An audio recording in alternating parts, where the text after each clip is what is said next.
நாம இன்னைக்கு என்ன வேலை பார்க்க போறோம்னா, ஈச்சர் வெஹிக்கிள் வந்து பிளாட்ஃபார்ம் போட்டிருக்கும்போது, பிளாட்ஃபாரத்துக்கு வந்து வெல்டிங் எல்லாம் பண்ணணும். அதுக்கு தான் வெல்டிங் வந்து கிட்டத்தட்ட கம்ப்ளீட் ஆயிட்டு பாத்துருங்க. அடுத்தபடியா என்ன வேலை இருக்குன்னா, நமக்கு வந்து சைடு கிரில் ஒட்ட வேண்டியது இருக்கு. சைடு கிரிலுக்கெல்லாம் பைப்பெல்லாம் வெட்டி கிட்டத்தட்ட அதையும் ஃபினிஷிங் பண்ணி விடணும். சைடு கிரில் இப்போ நம்ம வந்து ஒட்ட ஆரம்பிச்சிட்டோம் பாத்துருங்க. 3 பைப் வெட்டி விட்டுருக்கோம். அடுத்தது வந்து இன்னும் கீழ உள்ள பாட்டம் பைப் வந்து நம்ம வெட்டி போட்டிருக்கோம். வெட்டி டம்மி கிம்மிலாம் அடைச்சாச்சு பாத்துருங்க. சாணம் பிடிச்சி அதையும் ஃபிட் பண்ணி விடணும். சாணம் எல்லாம் ரெடியாக பிடிச்சி விட்டுருக்கோம் பாத்துருங்க. அதையும் நம்ம இப்போ வந்து ஃபிட் பண்ணி விட்ருக்கோம் பார்த்துங்க. ஃபிட் பண்ணி எல்லாம் டாக்கெல்லாம் போட்டு வச்சுருக்கோம் பார்த்துங்க. கிட்டத்தட்ட வெல்டிங் கிட்டத்தட்ட நம்ம அடிச்சு முடிச்சோம். இனி வந்து டயருக்கு மேலே ஒரு பாட்ரு ஓட்டணும் பார்த்துக்கங்க. அதை நம்ம இப்போ வந்து வெட்டி வளைச்சி கொண்டு வந்து ஃபிட் பண்ண வேண்டியதான்.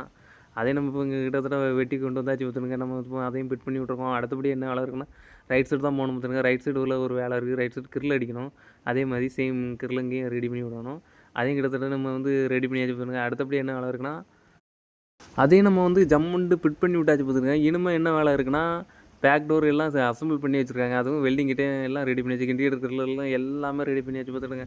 நம்ம அடுத்தால இது வந்து ஃபினிஷிங் பண்ணி ரெட்டா சைடு தான் அடிக்கணும். அடுத்தால ஃப்ரெண்டில் வந்து ஒரு இடத்துல அரிச்சு இருந்து பார்த்துடுங்க. அதுக்கப்புறம் ரைட் சைடு லெஃப்ட் சைடில் ஒரு அரிப்பு இருந்தால் அதையும் அடிச்சு முடிச்சாச்சு. நீ மேலே ஒரு பட்டை அடிக்க வேண்டியது இருக்கு பார்த்துங்க. கேரியரில் 4 பட்டை அதையும் வெட்டிட்டு வந்து நம்ம இப்போ வந்து ஃபிட் பண்ணி வச்சுருக்கோம் பார்த்துங்க. அதையும் வெல்டிங் அடிச்சு கிட்டத்தட்ட நெருக்கி வைக்கணும் பார்த்துங்க. வெல்டிங் அடிக்க ஆரம்பிச்சாச்சு பார்த்துங்க. எப்படி ஜம்முன்ட்டு இப்போ ரெடி பண்ணியாச்சு பார்த்துங்க. இன்னும் ஜம்முன்ட்டு சதுரப்பா போடலாம். அதுக்கப்புறம் நம்ம இங்கே வந்துருக்கோம்னா ஃப்ரண்ட் பம்பர் ரெடி பண்ணதுங்க. ஃப்ரண்ட் பம்பர் என்னவா பண்ணணும், ஃப்ரண்ட் பம்பர் சேனல் தான் வைக்க போகிறோம் அடிஷ்னலாக வெளியே.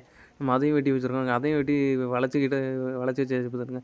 அதுக்கப்புறம் நம்ம என்ன பார்க்க போகிறோம், பேக்கில் என்னெல்லாம் இருக்குன்னு பார்க்க போகிறோம். பேக்கில் வந்து நம்ம பம்பர் எல்லாம் போட்டாச்சு. பம்பர் எல்லாம் போட்டு கீரில் எல்லாம் வெல்டிங் ஜம்முன்ட்டு அடிச்சா நீ ஃபினிஷிங் பண்ணி அதுக்கப்புறம் வந்து ஒரு ரெட்டா சீட் அடிச்சு விடணும். அவ்வளோதான். வண்டி கிட்டத்தட்ட நம்ம நெருக்கியாச்சு பார்த்துங்க உன்னையுடைய வேலை. உங்களுக்கு நம்ம வேலை பிடிச்சிருந்தா ஒரு லைக் அண்ட் ஷேர் பண்ணி விடுங்க. அதுக்கப்புறம் வந்து அடுத்த ஒரு நல்ல பதிவில் சந்திப்போம். நன்றி, வணக்கம்.